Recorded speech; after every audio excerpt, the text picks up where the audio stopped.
Hello, my name is Damaris Ocasio, and I am documenting self-assessment 2 for EDOL 700.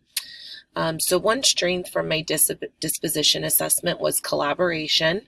Being a resource teacher, I'm constantly collaborating with parents, students, teachers, and other personnel.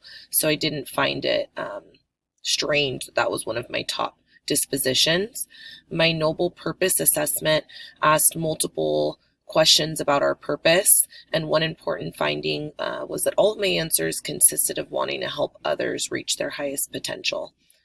My fantasy job was a fun assessment that allowed me to kind of escape reality for a moment and imagine my life through a different lens.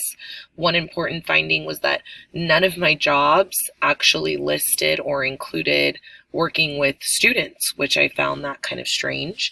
My fantasy job was to actually play music for Disney. I play the flute, and that would be like my ultimate fantasy job. My values assessment highlighted how much I cherish love, friendship, and caring for others. I knew friendship and family meant a lot to me prior to taking this assessment, so it just justified that. And the final assessment, the lottery assessment, uncovered how much I actually desire to grow and further my education. I listed that I wanted to get my admin credential, pay off my doctorates, also kind of showed me that I do want to have a debt-free life, and that might take a while after this doctoral program because I kind of added up some debt there. So that was basically it for all of my assessments. Thank you so much and have a great day.